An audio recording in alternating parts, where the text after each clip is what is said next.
coming to you straight from Manila, Philippines. This is Rise Up with Esther. Today we're talking about Southeast Asia's tech unicorns.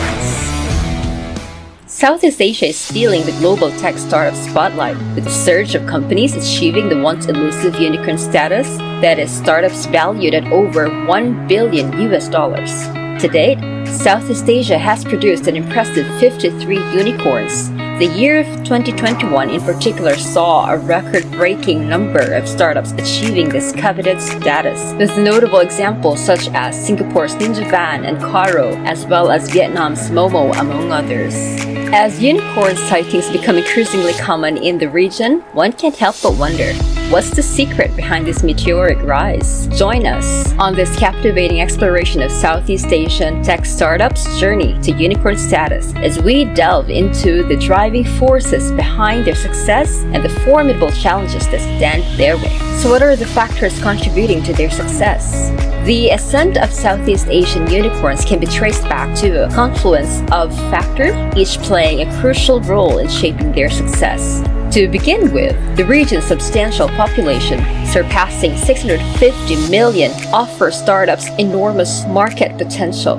This has spurred demand for digital services, particularly in flourishing sectors like e-commerce, fintech, and ride-hailing. Furthermore, a burgeoning middle class with increasing disposable incomes has driven consumer expenditure on digital services. With mobile devices gaining popularity, startups have adopted mobile-first strategies to cater to this growing audience, expanding their user base in the process. Indonesian startup Gojek is a prime example of how a burgeoning middle class with increasing disposable income in Southeast Asia is driving consumer expenditure on digital services. Initially a ride-hailing app, Gojek pivoted to a mobile-first super app model in response to the growing popularity of mobile devices and digital services. They expanded their offerings to include digital payments, GoPay, food delivery, GoFood, grocery shopping, GoMart, and GoShop, and even beauty services, GoGlam, all made possible thanks to high demand and willingness to pay for convenience.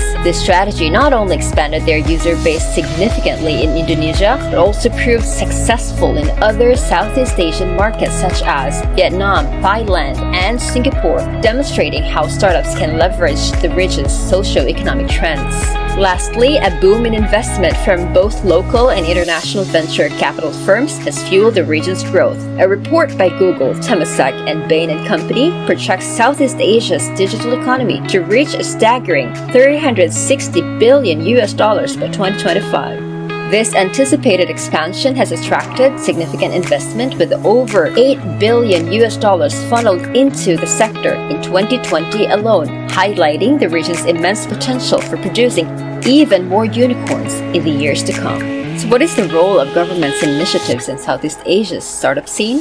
Government policies, financial incentives, incubators, and accelerators have played a significant role in shaping the robust ecosystem that has empowered Southeast Asian tech startups to achieve unicorn status. Notable examples include Singapore's Startup SG initiative, which offers various support schemes for local startups. Another is Indonesia's 1000 Startups program, aimed at nurturing new digital ventures, and another one, the Philippines' Innovative Startup Act, which provides crucial benefits such as tax exemptions and easier access to funding.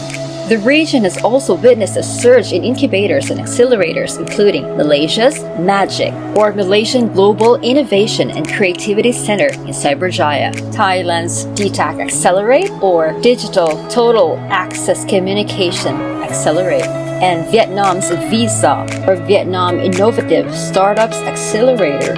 These organizations offer mentorship, resources, and funding to help startups accelerate their growth, further bolstering the startup ecosystem. These supportive measures and initiatives provide us insight into the collaborative efforts that have paved the way for the meteoric rise of Southeast Asia's tech startups, propelling the region to the forefront of the global startup scene. But while Southeast Asian tech startups are experiencing growth, they still face a multitude of challenges that need to be addressed. One such challenge is inadequate infrastructure and regulatory frameworks, which can impede startups' developments. For instance, inconsistent internet connectivity in some parts of Southeast Asia hinders the expansion of potential markets. for digital services. Moreover, the region's legal and regulatory landscape presents a complex web for startups to navigate. For instance, a tech startup based in Singapore may need to understand the specific laws regarding data privacy and cybersecurity in Malaysia, Indonesia, or if they aim to expand operations across Southeast Asia. In the context of financial technology, if the startup wants to operate in a new market like India, it may encounter varying regulations concerning digital payment systems and cryptocurrency regulations.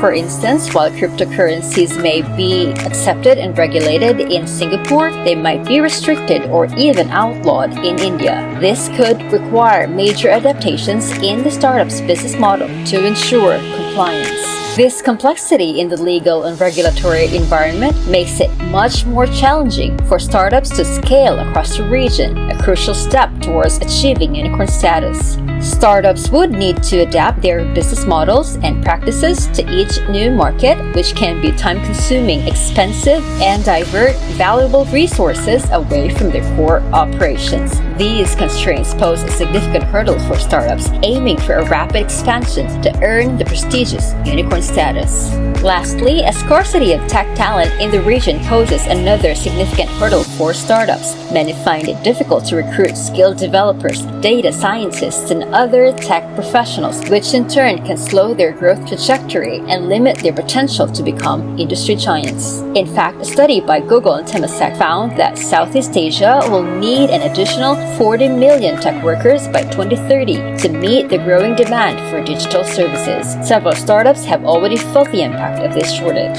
Startups such as Grab, a ride-hailing and food delivery company, has been forced to slow down its expansion plans due to the challenges in recruiting enough drivers and engineers. Sea, an e-commerce and gaming company, has had to raise salaries for tech workers in order to attract and retain talent. Tokopedia, an e-commerce platform, has resorted to outsourcing some of its development work to other countries due to the lack of available talent in Indonesia. Numerous Southeast Asian startups have already joined the prestigious Unicorn Club, skillfully navigating the region's distinct challenges and captivating in the unique opportunities it presents. Here are a few examples. Grab, for example, started as a ride-hailing app but has since expanded into other services such as food delivery, digital payments, and financial services. This strategy has allowed them to tap into a growing market for digital services and become Southeast Asia's most valuable startup, valued at over $40 billion. Gojek, on the other hand, started as a motorcycle ride-hailing app in Indonesia but has since expanded into other services such as food delivery, payments, and logistics. Gojek has leveraged its extensive network of drivers to become a dominant player in the region's digital economy, valued at over $10 billion. Another unicorn, Bukalapak, an Indonesian e-commerce platform, has focused on providing access to digital services to Indonesia's growing middle class. By offering a wide range of products and services, Bukalapak has become a popular destination for online shopping in Indonesia, with a valuation of over $4 billion. Another unicorn, Traveloka, a travel booking platform, has also succeeded by focusing on the unique needs of Southeast Asian consumers. By offering a range of travel services tailored to local preferences such as flexible payment options and localized content, Traveloka has become Southeast Asia's largest online travel company, valued at over $2 billion. And that's what we have. Thank you so much for sticking around. More episodes coming right up.